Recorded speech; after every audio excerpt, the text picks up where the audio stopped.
하나님의 영으로 붙들려야 된다는 이유가 그래서입니다. 성령으로 채워져야 된다는 이유가 그래서입니다. 나는 그렇게 하고 싶지 않은데 내가 원수의 역할을 딱 하게 돼요. 이제 아셨어요? 왜 여기에 붙어 있으라고 제가 그러죠? 여기서 나가겠다고 뒤를 돌아보는 딱 순간요 7배 강한 사단이 확 잡아요. 무서운 사람이 됩니다. 그때부터는. 저는 목회를 하면서 많이 봤어요. 그런데 영적인 비밀을 모르면 그냥 그 사람이 그 사람이에요. 옷 입고 걸어다니고 말하고 하니까. 그 남편이 그 남편이고 그 딸이 그 딸인 줄 아세요? 아니에요. 이거를 분별 못하면 이제 그 안에서 같이 헤매는 겁니다.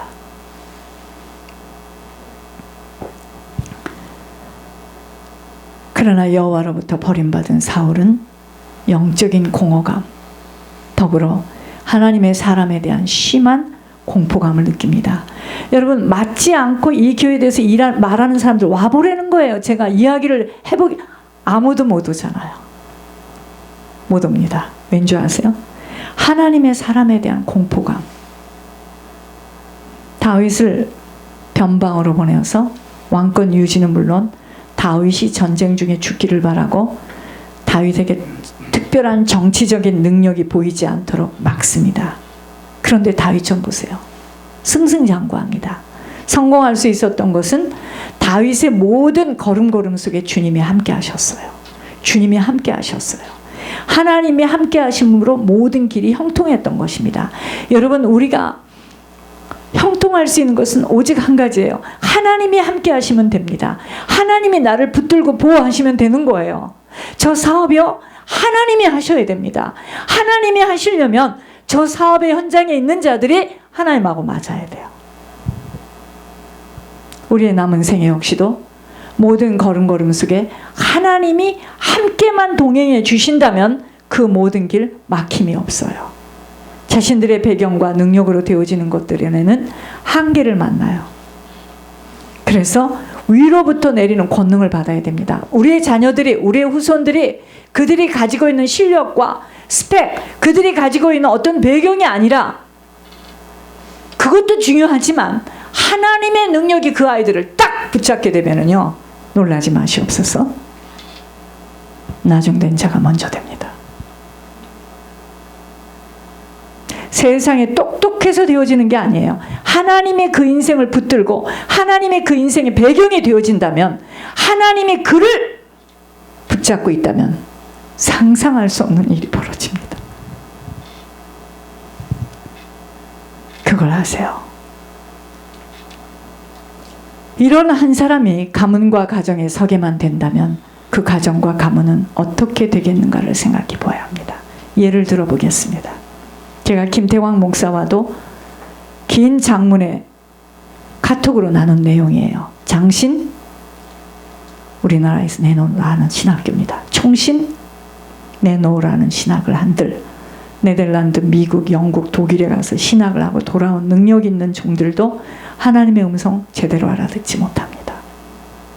거의 다 귀신이 하는 말을 하나님이 하는 말로 알아듣는데, 하늘 아버지가 알려주시는 성경의 내용, 정확하게 아버지의 뜻 가운데 알아차릴 수 없던 것들을 하늘문이 열려서 하나님이 말씀해 주시는데, 이제까지 그때 당시에는 이해가 되지 않던 일들이 시간이 지나 보니 아버지가 하신 말씀들이 다 그대로 이루어지고 나타내질 때 어떻게 하나님이 하신 일들로 아버지를 체험하지 않을 수가 있겠습니까?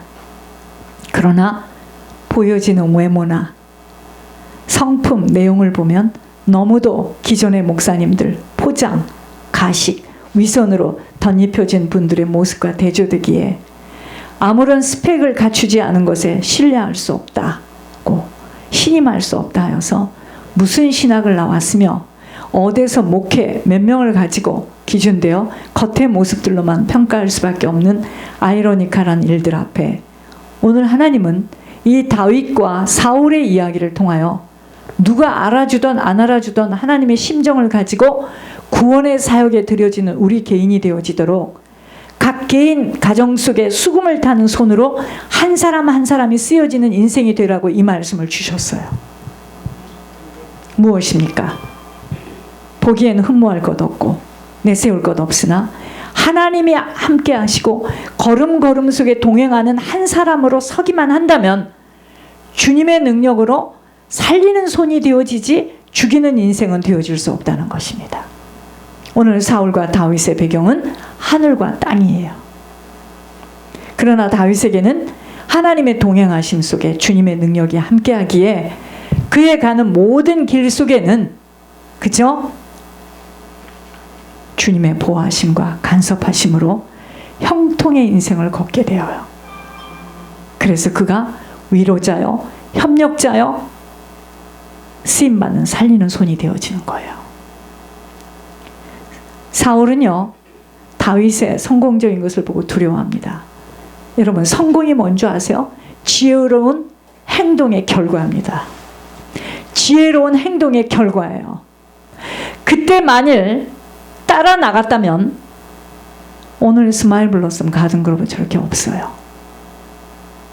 지혜로운 행동의 결과가 성공입니다. 다윗의 하는 모든 행위가 형통했음을 보여주고 있는 거예요. 끝 시간까지 이곳에 붙어 있기만 하면 복을 누린다는 말씀을 분명 하나님은 이곳에도 세종시에도 붙어만 있으면 하나님께서 엄청난 하나님이 하시는 일을 본다고 약속해 주셨어요. 근데 어떡하죠? 그 얘기를 저하고 고 목사님밖에 못 들었네요. 자, 어떻게 됐죠? 그렇지만 붙어 있을 수 없도록 얼마나 사단이 갖은 계략과 교란을 사람과 문제와 환경과 여러 가지 일들을 통해서 피우는가입니다. 나는 절대요, 사단은 가문의 생명줄이 이어져 구원의 역사가 일어나는 것 절대로 허락할 수 없다라고 세상 풍조대로 신앙마저도 상품화되어진 것들에 눈을 돌리게 만들어 살리는 것이 유기되어지도록 끊임없는 미혹함을 가지고 공략하기에 왜 인내해야 하며 끈기를 가지고 견뎌내야 하는지를 알아야 합니다. 이런 이유 때문에 적은 모임의 교회, 힘을 주지 못하는 교회는 사단에게 넘어가는 것 한순간이에요. 확실한 소망의 근거와 목표와 방향이 잡혀지지 못하고서는 갖춰지고 영향을 받을 수 있는 모습을 갖춘 곳에 넘어가지 않을 수 없어요. 정작 본인들은 넘어갔는데 마지막 날 아버지 앞에 섰을 때서야 깊은 통곡의 후회를 하게 되지만 다수 속에 진리가 있는 것 같은 심령이므로 지금 이 땅에서는 누구도 다수 속에 섞이는 것에 대하여 망설임 없습니다. 마치 대형 마켓에 가면 물품의 내용도 가지가지고 세일하는 용품도 많고 살 수 있는 것들이 다양하며 신선하다고 생각하기에 많은 자들이 어떡하죠? 동네 마켓보다는 대형 마켓을 선호한 것처럼 교회가 형식의 내용을 많이 갖고 있는 곳에 힘을 실어줄 수밖에 없어요. 그러나 대형 교회든 적은 교회든 내 자신이 천국에 대한 준비와 구원에 대한 걸음걸음을 걷고 있는지가 무엇보다 중요하기에 자신의 영적 관리가 분별 속에 바르게 되어져야 합니다. 이 땅에서는 이런 이유 저런 이유 많이 가질 수 있어요. 영적 세계 속에서는 공의의 법칙대로 판결받고 상급받는 문제입니다. 자신의 올바른 확신 속에 바른 결단을 할 수 없다면 반드시 흔들릴 수밖에 없는 것이고 미끄러지는 것 당연한 것이 됩니다. 그래서 하나님께서 찔러보는 거예요. 그래서 하나님께서 시험해보는 겁니다. 그래서 하나님께서 흔들어 보는 거예요. 아셨어요? 아셨어요 이제? 흔들어 봅니다. 흔들어 보면 다 미끄러지죠. 알곡으로 탁 그 어망에 걸리기란 굉장히 쉽지 않아요. 그렇다면 나 한 사람으로 끝나는 것이 아닌 것을 안다면 나로 끝나는 게 아니에요. 내 후손이 있다는 걸 분명히 아셔야 돼요. 조상이 있다는 거 아셔야 돼요. 가문이 있다는 거 아셔야 됩니다. 나 한 사람으로 끝나는 것이 아닌 것을 안다면 내가 사울의 자리에 설 것인가 다윗의 자리에 설 것인가를 생각 안 해볼 수 없습니다. 결국 다윗 한 사람으로 어떤 가문으로 세워졌는지를 보면서입니다. 성경에서도 보여주고 있으나 인생의 걸음걸음은 그냥 판단하고 선택되어져 걸어감이 아니에요. 반드시 후손들에게 어떤 영향력이라도 끼쳐지기에 후손과 가문을 생각한다면 살리는 손이 되어져야 합니다. 죽이는 자리에 서지 않고 살리는 손이 되어져야 합니다. 여러분들은 죽인다 그러면 그 사람에 대해서 나쁘게 말하면 그게 죽이는 건 줄 아세요? 여러분 병원에 가서, 저도 월요일 날 병원에 가겠지만, 자 벗으세요. 청진기를 대겠습니다. 못해요. 나는 절대로 무서워서. 어떻게 진단을 합니까? 누우세요. 옷 갈아입으세요. 못합니다. 그 사람은 병을 짊어지고 살아야 되는 거예요. 이제 아셨습니까? 흔들어 본다는 게 뭔지 아십니까? 눌러보면 아 하고 소리를 지르면 사는 줄 알죠. 그걸 겪은 거예요. 여러분들이 뭐 겪지 않은 사람들도 있겠지만 흔들어 보는 거예요. 하나님이요. 내가 흔들어 봐야지. 이렇게 해서 흔드는 게 아니에요. 하나님의 종을 통해서, 문제와 사건을 통해서 막 흔드시는 거예요. 훈련해 보는 거예요. 찔러 보는 거예요. 진짜인가 아닌가. 이번에는 그거보다 더 먼 곳으로 교회를 옮겨서 저들이 계속 따라오나 보자. 하나님 보시는 거예요.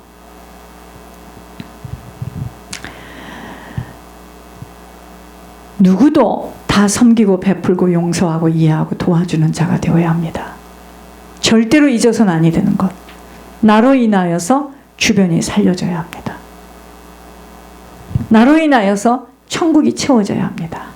힘없고 낙심하고 절망 가운데 있는 자들이 힘을 얻고 일어설 수 있어야 돼요. 그 일 때문에 아직도 호흡이 멈춰지지 않았다는 것입니다. 여러분, 나를 훈련시키기 위해서 내 옆에 사람을 지금 살려주고 있는 거예요. 이제 아셨습니까? 나를 만들기 위해서 그 환경에다 지금 나를 집어넣은 거예요. 나를 하나님의 사람으로, 하나님의 심정으로 온전히 도배시키려고 이런 작은 교회를 큰 문제 속에서 연단받으며 이 길을 지금 걷게 하는 거예요. 하실 일이 있답니다. 뭔지는 잘 모르겠지만. 여러분, 사명으로 목숨이 끊어지는 것은 하늘 명령이 떨어질 때입니다. 그래서 살고 죽는 생사화복의 주인은 하늘 아버지세요. 내 훈련 때문에 내 옆에 사람을 지금 놓고 있는 거예요. 이제 아셨어요? 아파서 빽 하고 죽는 게 아닙니다. 사람 목숨 진짜 이건 하나님 붙들고 있어요. 내가 변화되어지지 않고 나를 만들어 가기 위해서 그 사람을 지금 옆에다 세워놓는 거예요. 아무리 힘이 없고 아무리 능력이 없는 환자라 할지라도 숨이 멎지 않는 것은 하늘 아버지의 지시가 떨어지지 않았어요. 지금 세상 만물 모든 것들은요, 하나님의 명령대로 움직여지는 것을 알아서 불안해하고 걱정하고 염려하고 근심할 수 없어요.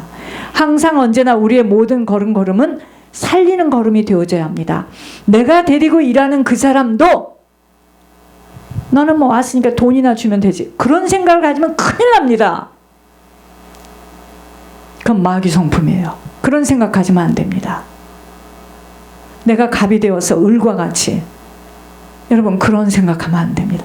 사람은 누구든지 다 느끼고 알아요.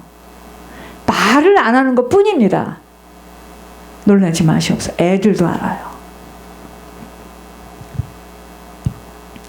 말을 많이 주고받지 않은 애들도 지할아버지 저기 앉아있느냐, 1년에 뭐 손가락으로 3번 4번도 막, 그 애가 할아버지를 본 적도 없어요. 근데 할아버지가 저기 앉아있는데 할아버지를 보고 그냥 힐쭉힐쭉 웃어요. 애들도 알아요. 지네 진짜 외할아버지는 자주 봤는데도 사람에게 영혼이 있다는 거예요. 말을 안 하는 것 뿐이에요. 언어로 말을 통해서 아는 게 아니라는 거를 아셔야 된다는 거예요. 하여튼 어떤 순간에도 우리는 우리 주변이 나로 인해서 살려져야 합니다.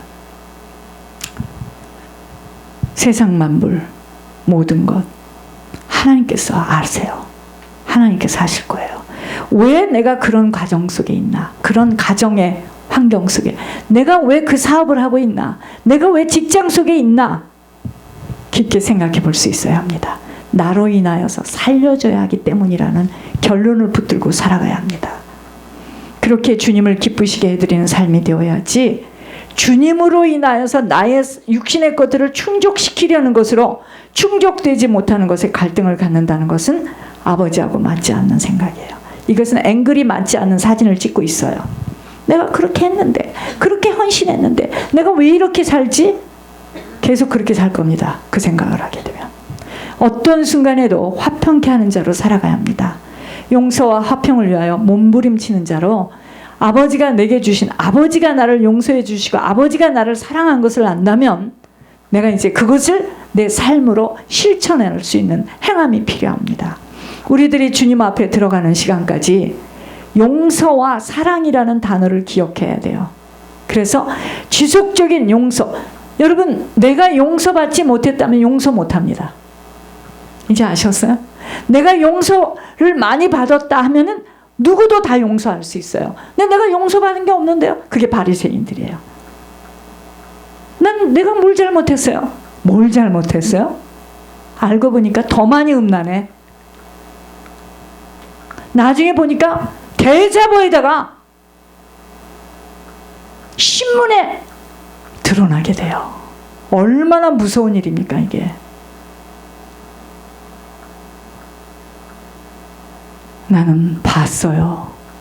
신앙생활 하면서. 얼마나 앞뒤가 맞지 않는, 제가 봤습니다. 같은 목회자를 욕하고 할 때 나중에 그 목사님은 대자보 신문에 올라가는 걸 봤어요. 이게 열매입니다. 누구든지 살려야 돼요. 우리들이 주님 앞에 들어가는 시간까지 용서와 사랑이라는 단어를 기억해야 합니다. 내가 끊임없이 용서와 사랑을 실천해낼 때 내 속에 복음의 은혜가 흘러가요. 그것이 바로 수금을 타는 살리는 손이 되어져 살아가는 것입니다. 저는 저를 누가 도와주고 저를 섬겨서 그렇게 한 게 아니었어요. 그 사람이 나를 가장 힘들게 했어요. 가장 어렵게 했어요. 근데 나는 그 사람을 섬기기로 작정했습니다. 그래야지 우리 후손들에게 그게 흘러가요. 세상은 그렇게 말하지 않잖아요. 나를 잘해준 사람. 난 오히려 나를 잘해준 사람에게는 제가 안 했어요. 그들이 하나님 앞에 상을 받도록. 나를 힘들게 한 사람. 지금 나를 힘들게 한 사람들을 나는 섬기고 싶어요. 그래서 실천하고 있습니다. 그 사람이 좋아서가 아니에요. 그 사람이 나를 참 많이 힘들게 했어요. 근데 나는 섬기기로 작정했습니다. 왜? 이 가문에 새로운 가문을 써내려 가고 나는 떠나고 싶었어요. 여러분, 교회에서 이런 자들이 세워졌을 때, 가정에서 이런 한 사람이 세워졌을 때 교회와 가정은 반석 위에 든든하게 세워져 복음의 바이러스가 펼쳐지는 거예요. 복음의 바이러스가 퍼져요. 그러기 위해서는 어떻게 하죠? 내 정신으로는 안 됩니다. 주님의 마음이 내 안에 온통 가득 차야 돼요. 조심해야 될 것은요, 여러분, 옳고 그름 주장하지 마세요. 마귀에게 이용당합니다. 옳으면 어떻고 틀리면 어떻겠습니까? 마음을 항상 지켜내야 됩니다. 근데 막 이러지 마. 옳으냐 맞느냐 틀리냐 이거 가지고 막 따지죠. 와, 변호사들은 참, 변호사, 경찰 다 그럽니다.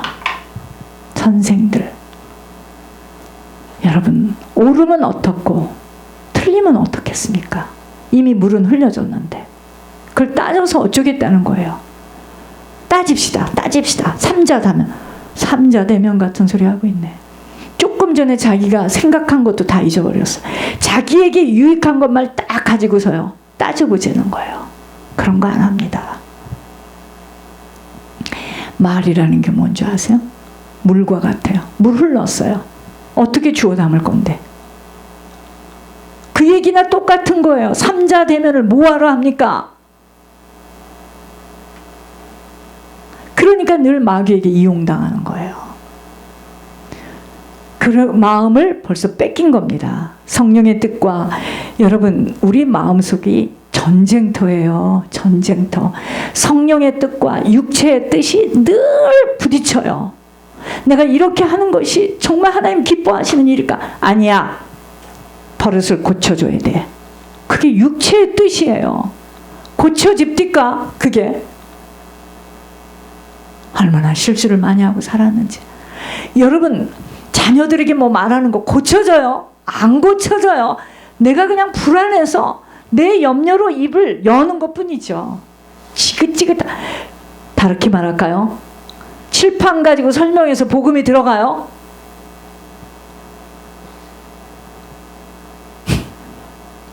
그렇다면 예수님 안 와도 되죠. 성령의 뜻과 육체의 뜻이 다투는 전쟁터예요. 여기가. 그래서 우리 마음에다 말씀과 기도로 채워지지 못하면 영적 전쟁에서 패하는 거 한순간이에요. 그러므로 경건의 훈련은 모양새를 갖춘 자기 의지가 아니에요. 성령의 뜻에 얼마만큼 나를 포기하고 나를 내어줘서 순종하는가에 경건의 능력이 나타나게 되는 거예요. 그래서 훈련받아진 만큼 경건의 능력으로 살려내는 손으로 쓰여지는 거예요. 훈련을 못 받았으니 늘 나를 높여주라 하고 인정하라 하고 나를 칭찬하라 하고. 여러분, 칭찬하니까 뭐 돈이 좀 생깁니까? 여러분, 명예가 높아져요? 무엇을 칭찬했는 줄 지들 입도 생각도 못해요. 그러다가 그 사람에게 나쁜 면을 보죠. 또 그 사람 아주 막 공격합니다. 이게 지금 뭐 하는 짓입니까? 그건 진리가 아니거든요. 근데 여러분들은 뭘 하죠? 뭐 그렇게 강단에서 때렸대나? 그게 얼마나 보약인 줄 아세요? 때릴만 하니까 성령이 때린 거죠.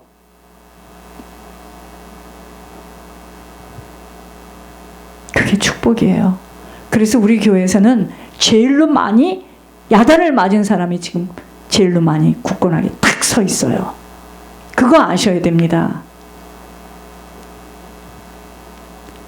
어떤 상황에서도 우리는 희생하며 위로하며 격려하며 이해해 주는 자로 우리 옆에 있는 사람을 어떤